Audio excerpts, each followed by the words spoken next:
This is Dr. Anita with another diamond moment. The diamonds in our lives are produced through time, heat, and pressure.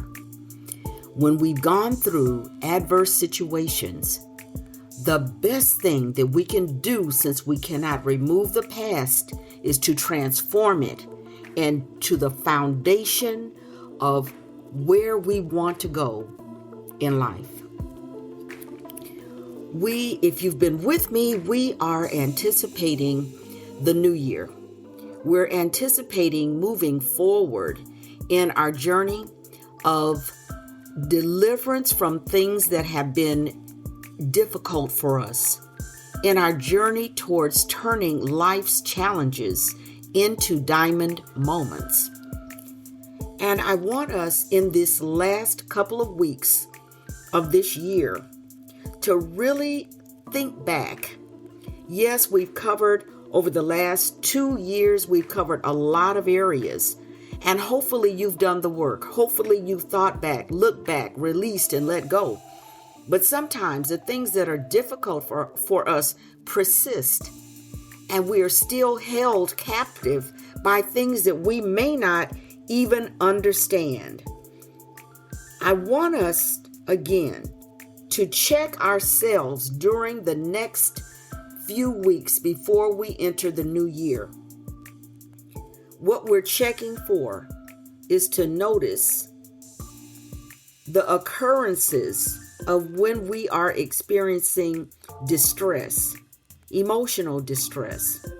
Those areas will point to places that we maybe have not taken the time to realize what's going on in our lives.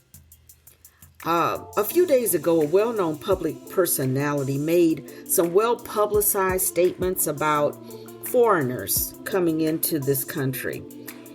And it dawned on me that many times, and again, maybe going back to our family of origin, it may be going back to things that we've heard and really had no basis for believing, but yet we do. And I wanted to ask you in the next few weeks to pay attention to what you may be fearful of. Are you fearful of other cultures? Are you fearful of other ethnicities or genders or other people's belief systems? Are you fearful about new concepts? Are you fearful about animals that you maybe have never encountered and yet have a fear of them? And I'm not saying a respect for, I'm talking about a fear of them. Could be insects. It could be anything that, and you fill in the blank, that you have irrational fear about. And look back as to what could have possibly placed that fear in your life. So I'm not necessarily asking you to make a list of it, but just to be aware of those emotional responses in your body. If you can trace back some of the issues or some of the things that you are fearful of, then please do so. And understand that any learned behavior can be unlearned, but it needs to be brought to our attention so that when we're feeling those emotions, we can look at them, challenge them. It may be time to remove them entirely from our lives, or it may be a signal that this is something that you need to pay more attention to. Scripture says that love cannot be perfected in fear because fear has torment. Why are we looking at things that could cause us fear that we maybe have not even realized? It's because we will not be able to achieve our goals, our dreams, and desires as long as we are held in that grip of unfounded fear. Think about it. When you're going through a crowd, are you clutching your purse closer? Do you innately believe that certain areas or certain people are just dangerous to you. And I'm not saying to be reckless and irresponsible. What I'm saying is, if no one has ever done anything to you, why are you afraid of them? If you've never encountered a deadly spider, why are you afraid of it? And realizing that if and when you enter into a situation that might be challenging to you, you'll have the discernment and the understanding that you need at that point in order to come out of that situation well. We're going to be looking at, as we do our journaling next year, the subject of wholeness. I know that the wellness community looks at wellness, and they're looking at spirit, soul, and body. Wholeness, however, takes in much more. It takes in spiritually, socially, emotionally, financially, and physically. It's looking at every area to make us whole. If we've ever been broken, wholeness brings restoration. When we have lived in a place where we weren't able to be comfortable, we experienced a lot of anxiety.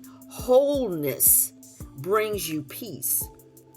And so our goal is, yes, wellness is included, spirit, soul, and body, but wholeness is even more inclusive. We're looking and we'll be journaling towards wholeness.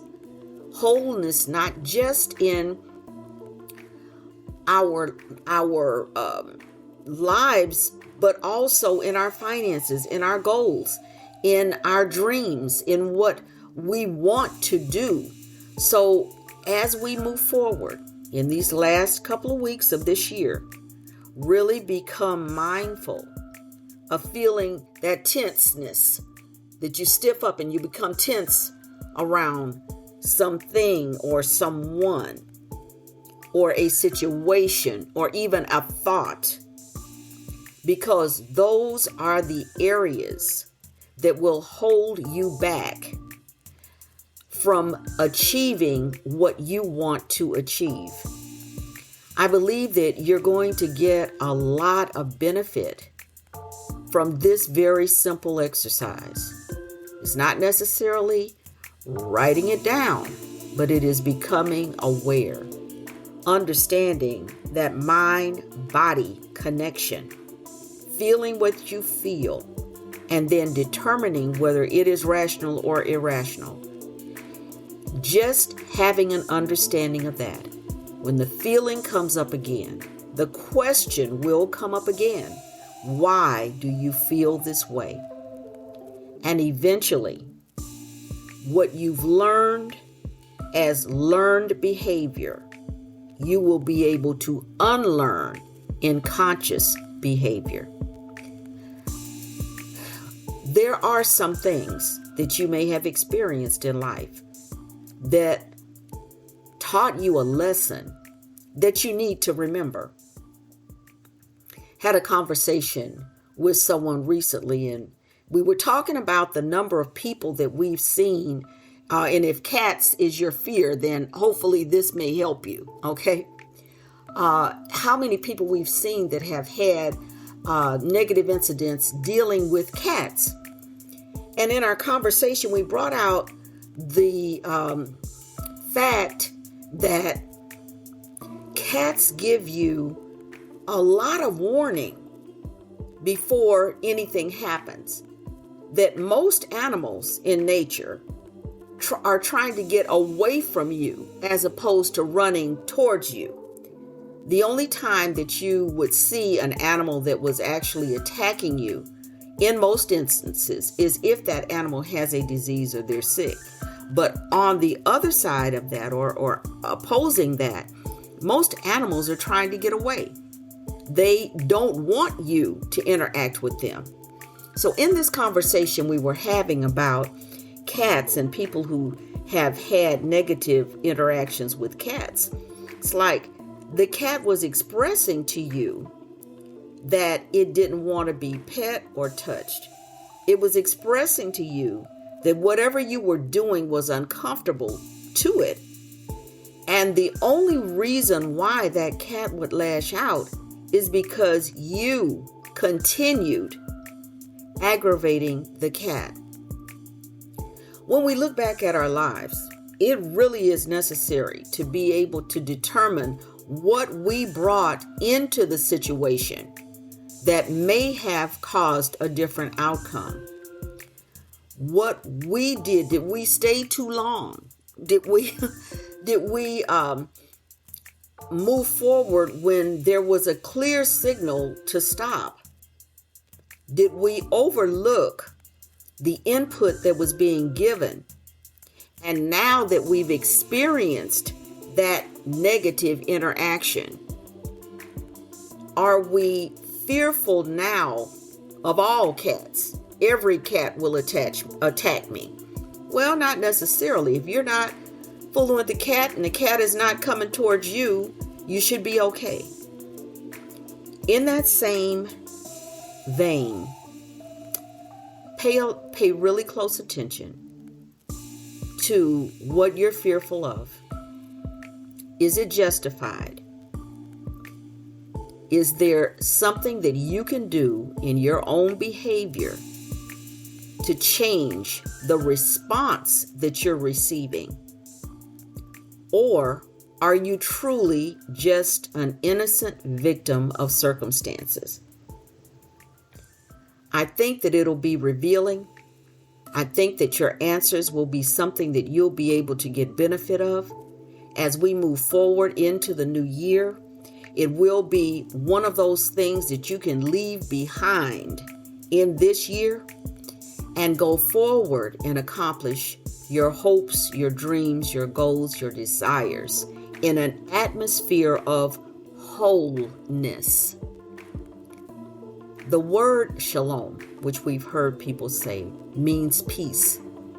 But it means more than that. It means peace with nothing missing and nothing broken. Everything is connected, everything is good, and you're moving forward in a position of wholeness.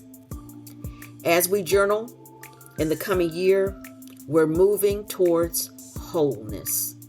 We're moving towards accomplishing everything that you've been placed in this earth realm to accomplish, to be able to overcome those things which had previously been a challenge or a hindrance to you. But everything, as we've said, starts with you. Everything that you want to do is centered in you. And I hope that you'll take the opportunity to look at yourself, pay attention to those very small responses, your breath changing, your stomach clenching up a little bit. Anything that you see in yourself that would draw attention to something that is causing you to be fearful, because that fear will hold you back. And we're going to release that this year. We're going to let go of that this year. And we're going to move forward in victory and in strength and in wholeness in the year to come. I hope this has helped you. Please visit the website, www.DrAnitaMc.com. Join me on Wisdom and join me on FanBase.